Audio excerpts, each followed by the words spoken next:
una proposta de resolució que presenta el grup municipal de Catalunya Popular en relació amb la campanya Catalunya lliure de bosses de plàstic, i 45 és la proposta de resolució que presenten el grup municipal socialista, Izquierda per Catalunya Verds Esquerra Alternativa i Esquerra Republicana de Catalunya sobre la reducció de les bosses de plàstic per consum. El que diuen és una proposta conjunta de reforç de les dues propostes, sense Montilla, si està d'acord. Moltes gràcies. Passo a llegir la proposta.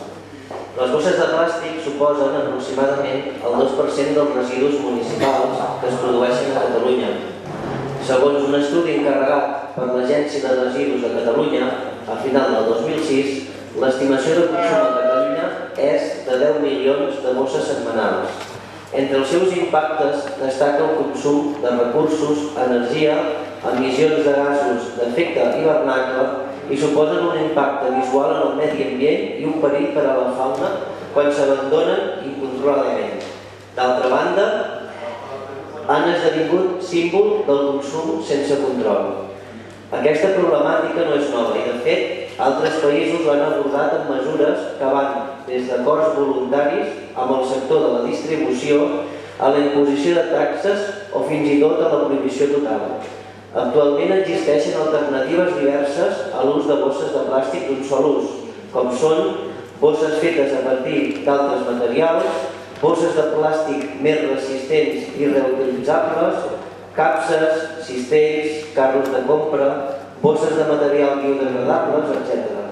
Per tant, l'ús de la bossa de plàstic d'un sol ús parteix de les pràctiques instaurades pels canvis en els hàbits de vida i de consum i per l'actuació i màrqueting del sector de la distribució comercial.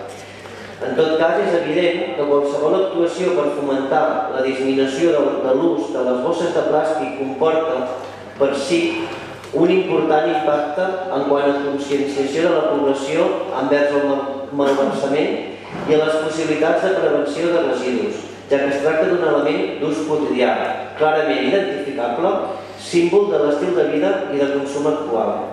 El Programa de Gestió de Residus de Catalunya 2007-2012, impulsat per l'Agència de Residus de Catalunya, estableix uns objectius de reducció de la bossa de plàstic d'un sol ús en un 30% l'any 2009 i en un 50% l'any 2012.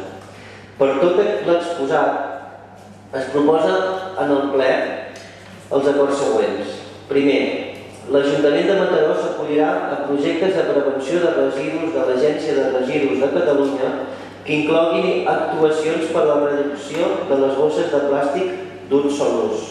Segon, l'Ajuntament de Mataró donarà suport a la campanya Catalunya lliure de bosses de plàstic impulsada per la Fundació per a la Prevenció de Residus i el Consum Responsable i la Federació Ecologistes de Catalunya. Tercer, demanar al Govern de la Generalitat que es voti la via de la negociació amb la distribució alimentària d'abast estatal per arribar a acords de reducció del consum de bosses de plàstic. Quart, demanar al Govern de la Generalitat de Catalunya que, de manera paral·lela als acords voluntaris i amb l'objectiu de dissuadir el consum indiscriminat de bosses de plàstic, iniciï la regulació mitjançant la llei del consum indiscriminat de bosses de plàstic a partir d'alguna de les següents alternatives. Fixar algun tipus d'impost que gravi el consum, retorn al consumidor del cost de la bossa de plàstic que no s'endugui, prohibir la distribució gratuïta, prohibir totalment la distribució de bosses de plàstic a tots els comerços.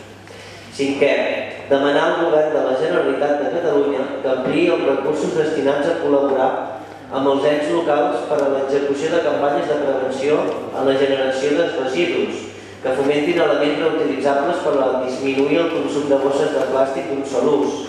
Sisè, comunicar els presents acords al Departament de Medi Ambient i a la Fundació Privada Catalana de Prevenció de Residus i Consum Responsable, a la Federació Ecologistes de Catalunya i a les associacions de comerciants de Mataró. No obstant això, el ple decidirà. Moltes gràcies, senyor Montilla. Municipals, no? Passarem a votar aquesta proposta de resolució, que seria el reforç de la 40 i la 45, amb el text que el senyor secretari de moment i el senyor Montilla ha llegit. Vots a favor de la proposta de resolució serien 22. És que no t'agrada s'ha acceptat el momentet. Abstencions no n'hi hauria, vots en contra serien els 4. Doncs molt bé.